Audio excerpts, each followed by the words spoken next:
Hi all, welcome back to learners corner. ഇന്ന് നമ്മൾ discuss ചെയ്യാൻ പോകുന്നത് 8ാം ക്ലാസ്സിലെ പുതിയ ഇംഗ്ലീഷ് ടെക്സ്റ്റ് ബുക്കിലെ ലിറ്റിൽ തിങ്സ് മാറ്റർ എന്ന് പറയുന്ന ലെസണാണ്. ഈ ഒരു ലെസൺ തുടങ്ങുന്നതിന് മുൻപായിട്ട് ചെറിയൊരു ഡിസ്ക്രിപ്ഷൻ ഉണ്ട്, നമുക്കത് നോക്കാം. Let's read and reflect.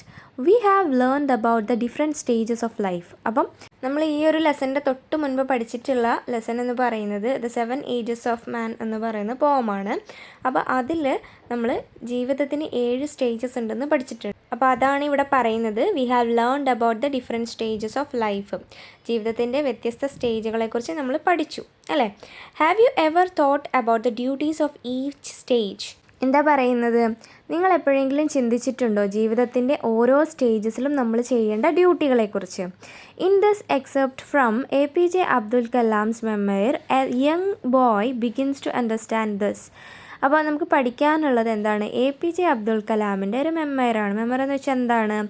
ഓർമ്മക്കുറിപ്പ് അല്ലേ. അപ്പോൾ ഈ ഒരു ഓർമ്മക്കുറിപ്പിൽ എന്താണ് പറയുന്നത്?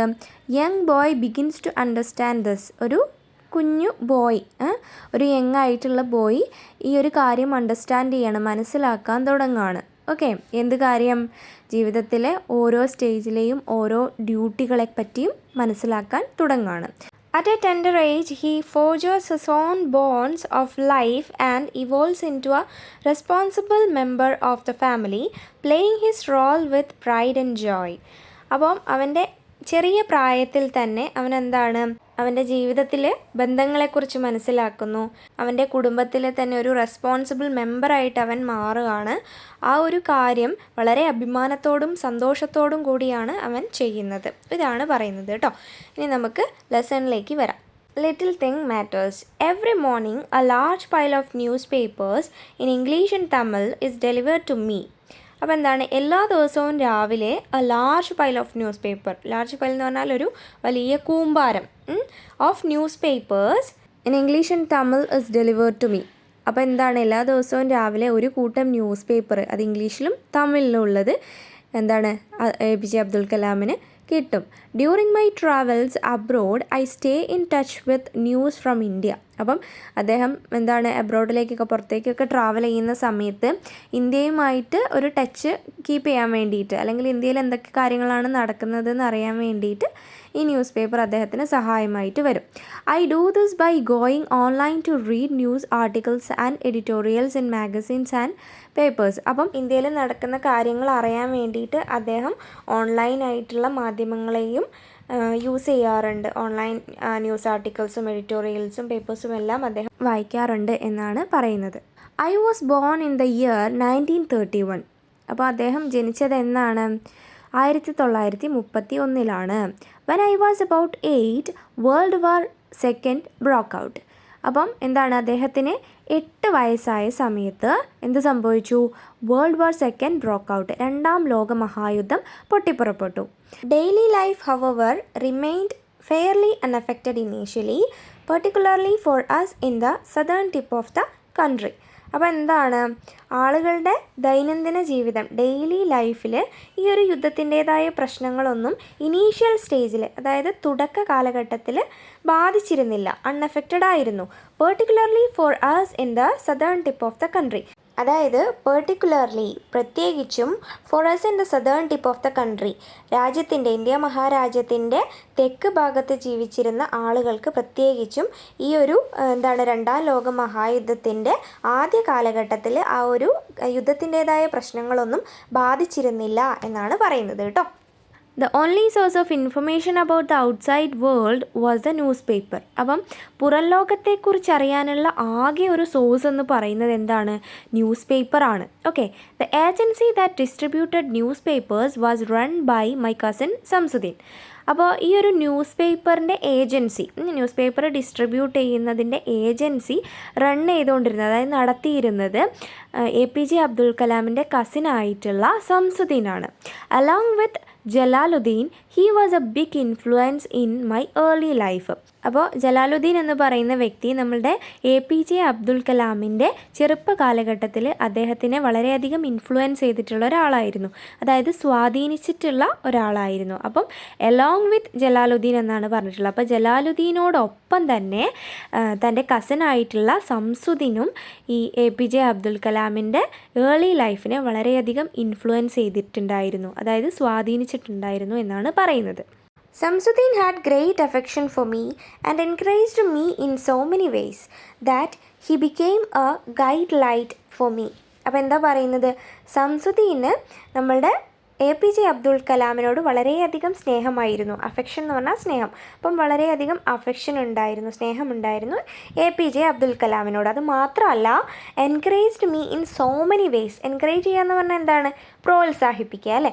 പല രീതിയിലും അബ്ദുൽ കലാമിനെ ആര് പ്രോത്സാഹിപ്പിച്ചിട്ടുണ്ട്, സംസുദ്ദീൻ പ്രോത്സാഹിപ്പിച്ചിട്ടുണ്ട്. Okay, that he became a guide light for me. അതുകൊണ്ട് തന്നെ ഈ സംസുദ്ദീൻ APJ അബ്ദുൽ കലാമിന് ഒരു ഗൈഡ് ലൈറ്റായിട്ട് മാറി, അതായത് ഒരു വഴിവിളക്കായിട്ട് അല്ലെങ്കിൽ വഴികാട്ടിയായിട്ട് മാറി എന്നാണ് പറയുന്നത് കേട്ടോ. Samsuddin's newspaper agency was the only one in Rameswaram. അപ്പോൾ രാമേശ്വരത്ത് ആകെ ഒരു ന്യൂസ് പേപ്പർ ഏജൻസി എന്ന് പറയുന്നത് സംസുദ്ദീൻ്റെ ന്യൂസ് പേപ്പർ ഏജൻസി മാത്രമായിരുന്നു. There were about 1000 literate people in the town and he delivered newspapers to all of them. ആ ഒരു ടൗണിൽ ഏകദേശം 1000-ഓളം ലിറ്ററേറ്റ് പീപ്പിൾ ഉണ്ടായിരുന്നു, അതായത് സാക്ഷരരായിട്ടുള്ള, എഴുതാനും വായിക്കാനും അറിയാവുന്നവരുണ്ടായിരുന്നു. And he delivered newspapers to all of them. അവർക്കെല്ലാവർക്കും തന്നെ ഈ ന്യൂസ് പേപ്പർ ഡെലിവർ ചെയ്യുകയും ചെയ്തിട്ടുണ്ടായിരുന്നു. The papers carried news about the independence movement that was heading towards a crescendo at the time. അപ്പോൾ എന്താണ് ഈ ന്യൂസ് പേപ്പറിൽ ഉണ്ടായിരുന്ന പ്രധാനപ്പെട്ട വാർത്തകൾ എന്ന് പറയുന്നത് എന്തിനെക്കുറിച്ചായിരുന്നു, എബൌട്ട് ദ ഇൻഡിപെൻഡൻസ് മൂവ്മെൻറ്റ്, സ്വാതന്ത്ര്യ സമരത്തെക്കുറിച്ച്. That was heading towards a crescendo at the time. ആ ഒരു സമയത്ത് സ്വാതന്ത്ര്യ സമരം അതിൻ്റെ മൂർധന്യാവസ്ഥയിൽ എത്തി നിൽക്കുകയായിരുന്നു. ക്രിസൻഡോ മീൻസ് മൂർധന്യാവസ്ഥ. Okay, these news items would be read and discussed among everyone. അപ്പോൾ ഈ വാർത്തകളെല്ലാം തന്നെ എല്ലാവരുടെ ഇടയിലും വായിക്കുകയും അതേപോലെ തന്നെ ചർച്ച ചെയ്യുകയും ചെയ്തിരുന്നു. There would also be news from the war front about Hitler and the Nazi army. അപ്പോൾ ആ ഒരു പത്രങ്ങളിൽ എന്ത് ന്യൂസും കൂടെ ഉണ്ടായിരുന്നു, news from the war front, അതായത് യുദ്ധമുഖത്ത് നിന്നുള്ള വാർത്തകളും ഉണ്ടായിരുന്നു. About Hitler and the Nazi army, ഹിറ്റ്ലറിനെ കുറിച്ചും അതേപോലെ നാസി പട്ടാളത്തെക്കുറിച്ചുള്ള വാർത്തകളും ഉണ്ടായിരുന്നു. The Tamil paper Dinamani was the most popular of all. അപ്പം ന്യൂസ് പേപ്പറുകൾക്കിടയിൽ തമിഴ് ന്യൂസ് പേപ്പറായിട്ടുള്ള ദിനമണിയാണ് ഏറ്റവും പോപ്പുലർ ആയിട്ടുണ്ടായിരുന്നത് കേട്ടോ. The way the papers reached Rameswaram was quite unique. അപ്പോൾ ഈ ന്യൂസ് പേപ്പേഴ്സൊക്കെ രാമേശ്വരത്ത് എത്തുക എന്നുള്ളത് ഒരു പ്രത്യേക തരത്തിലായിരുന്നു എന്നാണ് പറയുന്നത്, അല്ലെങ്കിൽ ഒരു അസാധാരണമായ രീതിയിലായിരുന്നു. They came by morning train and were kept at Rameswaram station. അപ്പം ഈ ന്യൂസ് പേപ്പർ രാവിലത്തെ ട്രെയിനിനാണ്, മോർണിംഗ് ട്രെയിനിലാണ് വരിക. And were kept at Rameswaram station. എന്നിട്ട് അത് രാമേശ്വരം സ്റ്റേഷനിൽ സൂക്ഷിക്കും. From there they had to be collected and send to all the subscribers. അപ്പം അവിടെ നിന്ന് ന്യൂസ് പേപ്പേഴ്സ് കളക്ട് ചെയ്തിട്ട് ഓരോ സബ്സ്ക്രൈബേഴ്സിനും കൊണ്ടു കൊടുക്കുക, അതായത് ന്യൂസ് പേപ്പർ വാങ്ങിക്കുന്നവരിലേക്കും എത്തിക്കുകയാണ് ചെയ്യുന്നത്. This was Samsuddin's business and he managed it effortlessly. അപ്പോൾ എന്താണ്, ഇതാണ് സംസുദ്ദീൻ്റെ ബിസിനസ്. എന്ത്, രാമേശ്വരത്ത് രാവിലെയുള്ള ട്രെയിനിലെത്തുന്ന ആ ഒരു ന്യൂസ് പേപ്പേഴ്സ് രാമേശ്വരം സ്റ്റേഷനിൽ നിന്ന് കളക്ട് ചെയ്തിട്ട് ആർക്കൊക്കെയാണോ ഈ ന്യൂസ് പേപ്പർ എത്തിക്കേണ്ടത് അവരുടെ കയ്യിലൊക്കെ എത്തിച്ചു കൊടുക്കുക. അതാണ് നമ്മളുടെ സംസുദ്ദീൻ്റെ business. And he managed it effortlessly. Effortlessly എന്ന് പറഞ്ഞാൽ അനായാസമായി, അതായത് യാതൊരുവിധ ബുദ്ധിമുട്ടുകളും കൂടാതെ ഈ ഒരു കാര്യം അദ്ദേഹം മാനേജ് ചെയ്തിട്ടുണ്ടായിരുന്നു. However as world war second raged it affected the newspaper delivery business in a strange way. അപ്പം എന്തൊക്കെയായാലും വേൾഡ് വാർ സെക്കൻഡ്, അതായത് 2ാം ലോക മഹായുദ്ധത്തിൻ്റെ ആ ഒരു കാഠിന്യം കൂടിയ സമയത്ത്, അത് റേജ്ഡ് മീൻസ് തീവ്രത കൂടുക. അപ്പം 2ാം ലോക മഹായുദ്ധത്തിൻ്റെ തീവ്രത കൂടിയത് it affected the newspaper delivery business in a strange way. അപ്പം എന്താണ്, 2ാം ലോക മഹായുദ്ധത്തിൻ്റെ തീവ്രത കൂടിയത് ന്യൂസ് പേപ്പർ ഡെലിവറി ബിസിനസ്സിനെ ഒരു വിചിത്രമായ തരത്തിലാണ് ബാധിച്ചത്. The British government had placed A number of sanctions and rations on goods. അപ്പോൾ ഈ സമയത്ത് ബ്രിട്ടീഷ് ഗവൺമെൻറ് എന്ത് ചെയ്തു, placed A number of sanctions and rations. Sanctions എന്ന് പറഞ്ഞാൽ ഉപരോധം, റേഷൻ എന്ന് പറഞ്ഞിട്ടുണ്ടെങ്കിൽ നാൾപ്പടി. അപ്പം ഓൺ ഗുഡ്സ്, അപ്പോൾ സാധനങ്ങൾക്ക് മുകളിൽ ചില ഉപരോധങ്ങളും അതേപോലെ എന്താണ് റേഷൻസ്, അതായത് നാൾപ്പടി അല്ലെങ്കിൽ ബത്ത എന്നൊക്കെ പറയും, അതും ഏർപ്പെടുത്തി എന്നാണ് പറയുന്നത്. Something like A state of emergency now prevailed in the country. അപ്പോൾ എമർജൻസി എന്ന് പറഞ്ഞിട്ടുണ്ടെങ്കിൽ അടിയന്തരാവസ്ഥ. അപ്പോൾ അടിയന്തരാവസ്ഥ കാലഘട്ടങ്ങളിൽ ഗവൺമെൻറ് ചില കാര്യങ്ങളിലൊക്കെ പരിമിതികളും നിയന്ത്രണങ്ങളൊക്കെ ഏർപ്പെടുത്തും. അതേപോലെ now prevailed in the country, prevailed എന്ന് പറഞ്ഞിട്ടുണ്ടെങ്കിൽ നിലനിൽക്കുക. അപ്പം എമർജൻസീൻ്റെ കാലത്ത് ഗവൺമെൻറ് പല നിയന്ത്രണങ്ങളും ഏർപ്പെടുത്തുന്നത് പോലെ ബ്രിട്ടീഷ് ഗവൺമെൻറ് രാജ്യത്ത് പലതരത്തിലുള്ള നിയന്ത്രണങ്ങളും കാര്യങ്ങളൊക്കെ ഏർപ്പെടുത്തി. ഒരു എമർജൻസി കാലഘട്ടത്തിൽ നിലനിൽക്കുന്ന നിയമങ്ങളും കാര്യങ്ങളൊക്കെ പോലെ. അവർ large family felt the difficulties acutely means തീവ്രമായി. അപ്പം ഞങ്ങളുടെ വലിയ കുടുംബത്തിന് ഈ ബുദ്ധിമുട്ടുകളൊക്കെ വളരെ തീവ്രമായിട്ട് ബാധിച്ചു. എങ്ങനെയൊക്കെയാണ് ബാധിച്ചത്? Food, clothes, the needs of the babies of the household all became difficult to procure എന്ന് പറഞ്ഞിട്ടുണ്ടെങ്കിൽ നേടിയെടുക്കുക അല്ലെങ്കിൽ സംഭരിക്കുക എന്നുള്ളതാണ്. അപ്പോൾ എന്തൊക്കെയാണ്? ഭക്ഷണം, ഫുഡ്, ക്ലോത്ത്സ്, വസ്ത്രം, the needs of the babies, കുട്ടികൾക്ക് ബേസിക് ആയിട്ടുള്ള ആവശ്യങ്ങൾ, വീട്ടിലേക്കുള്ള കാര്യങ്ങൾ, ഇതിനൊക്കെ അവർക്ക് ബുദ്ധിമുട്ടുകൾ നേരിടേണ്ടി വന്നു. അല്ലെങ്കിൽ ഇതൊക്കെ സംഭരിച്ച് വെക്കാനുള്ള കാര്യങ്ങളൊന്നും അവർക്ക് ചെയ്യാൻ പറ്റാതായി. As the difficulties of the war continued to affect us, Samsudeen came up with a proposal that excited and delighted me. അപ്പോൾ ഈ വാറിൻ്റെ, അതായത് യുദ്ധത്തിൻ്റെ ബുദ്ധിമുട്ടുകളൊക്കെ തുടർച്ചയായിട്ട് ഇങ്ങനെ അവരുടെ ഫാമിലീനെ അഫക്റ്റ് ചെയ്തുകൊണ്ടിരിക്കുന്ന സമയത്ത് സംസുദീന് ഒരു പ്രപ്പോസലുമായിട്ട് വരികയാണ്, ഒരു ഐഡിയ ആയിട്ട് വരികയാണ്. That excited and delighted me. അത് APJ അബ്ദുൽ കലാമിനെ ആശ്ചര്യപ്പെടുത്തുകയും അതേപോലെ തന്നെ സന്തോഷപ്പെടുത്തുകയും ചെയ്തു. One fallout of the conditions was that the rail stop at Rameswaram station had been done away with. അപ്പം ഇതിൻ്റെ ഒരു ഫോൾ ഔട്ട് എന്ന് പറഞ്ഞാൽ എന്തെങ്കിലും ഒരു കാര്യത്തിന് നെഗറ്റീവായിട്ടുള്ള റിസൾട്ട് കിട്ടുന്നതിനാണ് ഫോൾ ഔട്ട് എന്ന് പറയാം. അപ്പോൾ ഇതിൻ്റെ ഒരു ഫോൾ ഔട്ട് എന്ന് പറയുന്നത് the condition was the rail stop at Rameswaram station had been done away with. Done away എന്ന് പറഞ്ഞാൽ ഒഴിവാക്കുക. അപ്പോൾ രാമേശ്വരത്തുള്ള ആ ഒരു സ്റ്റേഷൻ അത് അവിടുന്ന് ഒഴിവാക്കിയിട്ടുണ്ടായിരുന്നു. അവിടെ ട്രെയിനൊന്നും നിർത്താത്തൊരു അവസ്ഥയായിരുന്നു. What would happen to our papers then? അപ്പോൾ എന്താണ് നമ്മളുടെ ന്യൂസ് പേപ്പേഴ്സിനൊക്കെ ഇനി സംഭവിക്കുക എന്നുള്ളതാണ് ചോദിക്കുന്നത്. അപ്പോൾ മോർണിംഗ് ട്രെയിനിൽ ന്യൂസ് പേപ്പർ രാമേശ്വരം സ്റ്റേഷനിൽ എത്തിയിട്ട് അവിടെ നിന്നാണ് ആളുകളിലേക്ക് ഡിസ്ട്രിബ്യൂട്ട് ചെയ്യുക അല്ലേ. അപ്പം അവിടെ രാമേശ്വരം സ്റ്റേഷൻ ഇല്ലാത്തൊരവസ്ഥയാണ്, അവിടുന്ന് ഒഴിവാക്കിയ ഒരു അവസ്ഥയാണ്. ഇനിയിപ്പോൾ എന്താണ് ന്യൂസ് പേപ്പേഴ്സിനൊക്കെ സംഭവിക്കുക എന്നുള്ളതാണ് ഇവിടെ ചോദിക്കുന്നത് കേട്ടോ. How are they to be collected and distributed to all the people of the town? അപ്പോൾ ഇനി എങ്ങനെയാണ് ഈ ന്യൂസ് പേപ്പറൊക്കെ കളക്ട് ചെയ്തിട്ട് ടൗണിലുള്ള ആളുകൾക്ക് ഡിസ്ട്രിബ്യൂട്ട് ചെയ്യുക ഈ ന്യൂസ് പേപ്പറൊക്കെ എന്നാണ് ചോദിക്കുന്നത്. Samsuddin found a way out. അപ്പോൾ സംസുദ്ദീൻ അതിനൊരു വഴി കണ്ടെത്തി. The papers would be kept ready in a large bundle. അപ്പോൾ ഈ ന്യൂസ് പേപ്പറെല്ലാം വലിയ വലിയ ബണ്ടിൽസായിട്ട്, വലിയ വലിയ കെട്ടുകളായിട്ട് ഇങ്ങനെ വെക്കും. As a train chug down the Rameswaram Dhanushkodi track they would be flung out on to the platform. അപ്പോൾ എന്താണ് ഈ ഒരു ട്രെയിന് ജഗ് ഡൗൺ എന്ന് പറഞ്ഞാൽ സ്ലോ ആക്കുക. ട്രെയിൻ ഇങ്ങനെ മൂവ് ചെയ്തുകൊണ്ടിരിക്കുന്ന സമയത്ത് പെട്ടെന്ന് സ്ലോ ആക്കില്ല, അങ്ങനെ സ്ലോ ആക്കും. എവിടെ എത്തുമ്പോൾ? രാമേശ്വരം ധനുഷ്കോടി ട്രാക്കിൽ എത്തുന്ന സമയത്ത്. അപ്പം they would be flung out on to the platform. ആ ന്യൂസ് പേപ്പറിൻ്റെ ബണ്ടിൽസൊക്കെ പ്ലാറ്റ്ഫോമിലേക്ക് ഇടും. And that is where I came in. അവിടേക്കാണ് ആരെത്തുക? നമ്മളുടെ APJ അബ്ദുൽ കലാം എത്തുന്നത്. Samsuddin offered me the enjoyable job of collecting these bundles of papers thrown from the moving train and then taking them around town for distribution.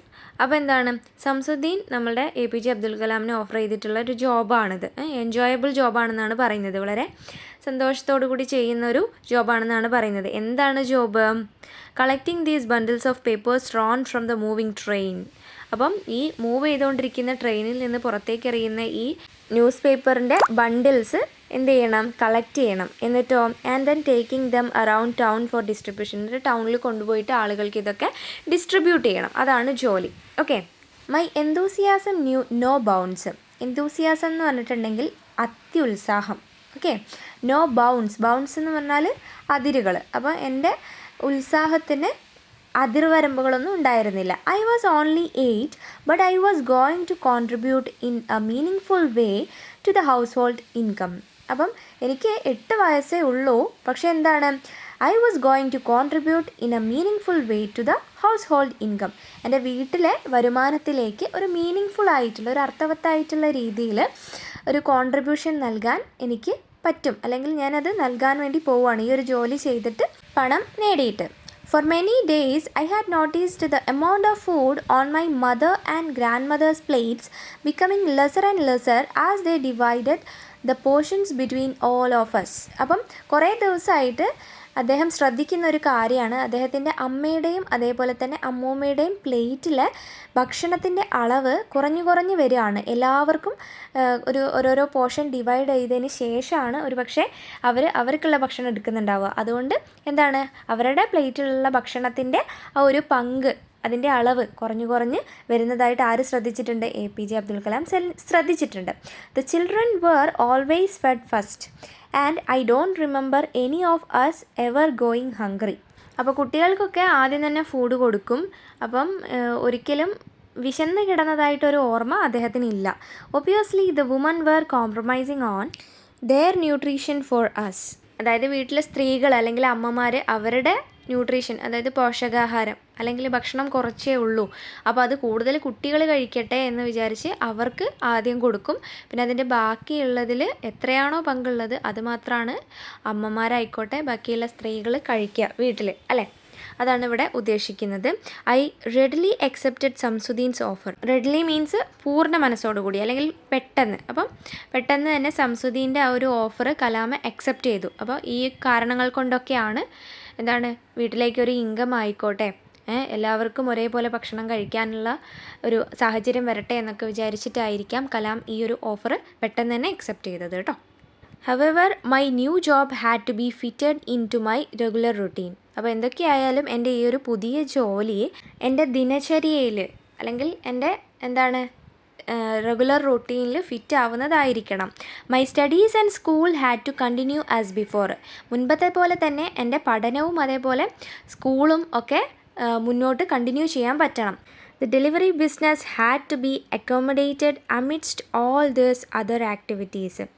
അപ്പോൾ ഈ ഒരു delivery business അമിഡ്സ്റ്റ് എന്ന് പറഞ്ഞിട്ടുണ്ടെങ്കിൽ ഇടയിൽ, ബാക്കിയുള്ള എല്ലാ ആക്ടിവിറ്റീസിൻ്റെയും ഇടയിൽ ഈ ഒരു ഡെലിവറി ബിസിനസ്സും കൂടി എനിക്ക് സജ്ജീകരിക്കാൻ കഴിയണം എന്നാണ് പറയുന്നത്.